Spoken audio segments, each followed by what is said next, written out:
नमस्कार, स्वागत है आपका उत्तराखंड खबरनामा न्यूज में। लालकुआ बीते 3 वर्ष पूर्व रेलवे प्रशासन द्वारा नगीना कॉलोनी से हटाए गए लोगों ने आज अपने पुनर्वास की मांग को लेकर तहसील परिसर में धरना प्रदर्शन कर मुख्यमंत्री के नाम एक ज्ञापन तहसीलदार को सौंपा, जिसमें उन्होंने जल्द पुनर्वास न होने पर उग्र आंदोलन की चेतावनी दी।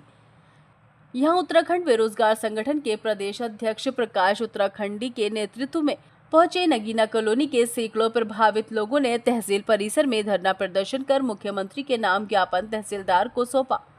वहीं दिए गए ज्ञापन में लोगों ने कहा कि वर्ष 2022 में रेलवे प्रशासन ने नगीना कॉलोनी में अतिक्रमण के नाम लोगों के मकानों को ध्वस्त कर दिया। उन्होंने कहा कि सभी लोग उक्त कॉलोनी में लगभग 40 से 50 वर्षों से निवास कर रहे थे। उन्होंने कहा कि जिन लोगों के मकानों और घरों को तोड़ा गया है उनमें अधिकांश लोग निर्धन और गरीब वर्ग के हैं। उन्होंने कहा कि घर टूटने के कारण उनके पास रहने के लिए कोई जगह नहीं है। लोग इधर उधर किराए पर रहने को मजबूर हैं और साथ ही कुछ लोग तो खुले आसमान में रह रहे हैं। उन्होंने कहा कि बरसात का सीजन शुरू हो गया है कि ऐसे में इन लोगों के लिए उचित पुनर्वास की व्यवस्था की जानी चाहिए। उन्होंने कहा कि मानवीय आधार लोगों को कहीं बसाया जाए। उन्होंने मुख्यमंत्री से मांग की है कि जल्द से जल्द लोगों को पुनर्वास की व्यवस्था की जाए और साथ ही उन्होंने जल्द ही पुनर्वास न होने पर उग्र आंदोलन की चेतावनी भी दी है। नगीना कॉलोनी जो तोड़ी गई है 2023 में ना 28 मई को तोड़ा गया, 2022 28 मई को, और नगीना कॉलोनी पूरा उचार दिया गया है।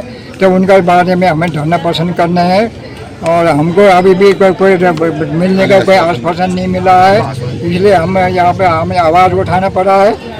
तो हमारा जो पुनर्वास होना चाहिए। हमारे गरीब मतलब किराए में रहने के मजबूर हैं, क्या खाएंगे, क्या किराए देंगे, कैसे अपने बच्चे पालेंगे। तो सरकार कहती है बेटी पढ़ाओ, बेटी बचाओ।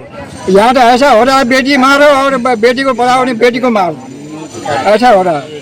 तो यहाँ पर जो धरना प्रदर्शन किया गया लालकुआ तहसील में, इसका जो मुख्य उद्देश्य था 2022-23 में जो है नगीना कॉलोनी में हमारे हजारों गरीब परिवारों को सरकार के द्वारा जो है रेलवे के कहने पर उजाड़ दिया गया। आज जो हमारा मुख्य उद्देश्य यहाँ पर है 2011 में मेरे द्वारा तहसील लालकुआ में जो है 12 दिन का आमरण अनशन किया गया था। उस आमरण अनशन के बाद हमारे जो है तत्कालीन जो एसडीएम साहब थे, उप जिलाधिकारी महोदय थे, उनके द्वारा लिखित में इन्हें रेलवे में बैठे हुए गरीबों के पुनर्वास और इनके जो है पुनर्वास की मांग को लेकर के उनके द्वारा आश्वासन दिया गया था 11/9/2011 में कि इन गरीबों का जो है रेलवे के द्वारा उजाड़े जाने से पहले इनका पुनर्वास किया जाएगा। इसके लिए उनके द्वारा कहा गया था कि राजस्व भूमि लालकुआ में नहीं है, लेकिन हम वन भूमि में जो है इनको बसाने का प्रयास करेंगे।